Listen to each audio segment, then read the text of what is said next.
नमस्कार, मैं सौरभ दीक्षित और आप देख रहे हैं विस्तक। वित्त मंत्री निर्मला सीतारमण 1 फरवरी को बजट पेश करने वाली हैं। कुछ ही दिन बाकी हैं। इस बार बजट से लोगों को काफी उम्मीदें हैं। भारत के आर्थिक इतिहास में प्रधानमंत्री नरेंद्र मोदी खुद कह चुके हैं कि भारत अब सिर्फ सुधारों की बात नहीं कर रहा है, उन्हें लागू भी कर रहा है। लेकिन सवाल यह है, क्या अब भी कुछ बड़े सुधार बाकी हैं? क्या भारत अपनी ट्रेड लिबरलाइजेशन यानी वैश्विक व्यापार से जुड़ने की कहानी पूरी कर पाया है? और अभी कौन से सुधार बाकी हैं और कौन से सुधार हो चुके हैं? इस बार बजट में क्या कुछ हो सकता है, जानकारों का क्या कहना है, इस वीडियो में हम आपको सब कुछ पूरे विस्तार के साथ बताने वाले हैं। जानकारों का कहना है, अगर भारत को साल 2047 तक एक विकसित देश बनना है तो ट्रेड सुधारों में ये कदम जरूरी हैं। इनमें सबसे पहला कदम है कस्टम ड्यूटी घटाकर सिस्टम को आसान बनाना। आज भारत में अलग अलग चीजों पर अलग अलग कस्टम ड्यूटी हैं, कहीं 5%, कहीं 20% और कुछ सेक्टर्स में तो 100 से लेकर 125% तक ड्यूटी। जानकारों का सुझाव यह है कि सभी आयात पर एक समान 7% कस्टम ड्यूटी लागू कर दी जाए। इसके फायदों की बात करें तो सरकार की कमाई घटेगी नहीं, गलत कैटेगरी में सामान दिखाकर टैक्स बचाने का खेल खत्म होगा।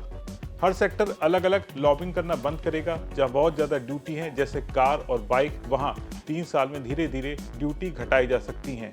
दूसरा जरूरी कदम है QCOS यानी क्वालिटी कंट्रोल ऑर्डर्स को पूरी तरह से हटाना। सरकार ने साल 2025 में कुछ क्वालिटी कंट्रोल ऑर्डर्स हटाए थे, लेकिन काम अभी अधूरा है। ये नियम देसी कंपनियों पर ठीक से लागू नहीं हो पाते हैं, लेकिन आयात पर सख्ती से लागू होते हैं। इससे आयात को नुकसान होता है और नीति प्रोटेक्शनिस्ट बन जाती है। ब्यूरो ऑफ इंडियन स्टैंडर्ड्स के पास इतने संसाधन नहीं है कि सब पर बराबरी से नियम लागू करें। इसलिए जब तक ग्राहक सुरक्षा की मजबूत वजह ना हो, सभी QCOs हटाए जाने चाहिए। अगला कदम है अमेरिका और EU के साथ ट्रेड डील पूरी करना। भारत को अब आधे अधूरे समझौतों से आगे बढ़ना होगा। अमेरिका, यूरोपियन यूनियन यानी EU, इन दोनों के साथ फ्री ट्रेड एग्रीमेंट अब तक लटकते आ रहे हैं। अभी हाल यह है कि महंगी वाइन और BMW जैसी गाड़ियां सिर्फ अमीर लोग ही खरीद पाते हैं, क्योंकि ड्यूटी 125% से लेकर 150% तक है।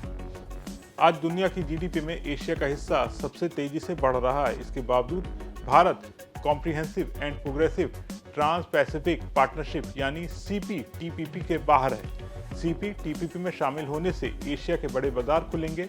पूर्वी भारत, ओडिशा, आंध्र प्रदेश, बंगाल को फायदा मिलेगा। भारत की सप्लाई चेन मजबूत होगी। अगर भारत एशिया में पीछे रहा तो आने वाले दशक में मौका चूक सकता है। अगला कदम रुपए से जुड़ा हुआ है। जानकारों का कहना है कि रुपए को जरूरत से ज्यादा मजबूत ना बनाया जाए। साल 2002 से लेकर 2011 के बीच भारत का निर्यात 6 गुना बढ़ा था, क्योंकि रुपया उस वक्त थोड़ा कमजोर था। कमजोर रुपया निर्यात को सस्ता और प्रतिस्पर्धी बनाता है। अगर रुपया जरूरत से ज्यादा मजबूत हुआ तो निर्यात महंगा होगा और विदेशी बाजार में नुकसान होगा। कुल मिलाकर भारत सुधारों की राह पर है, लेकिन ट्रेड लिबरलाइजेशन की कहानी अभी अधूरी है। अगर कस्टम ड्यूटी आसान हो, गैर जरूरी रोक टोक हटे, बड़े ट्रेड समझौते पूरे कर लिए जाएं, एशिया पर फोकस बढ़ाया जाए, तो भारत सिर्फ आत्मनिर्भर ही नहीं, वैश्विक ट्रेड लीडर भी बन सकता है। आपका इस पर क्या सोचना है, कमेंट करके बताएं और बने रहें विस्तक के साथ।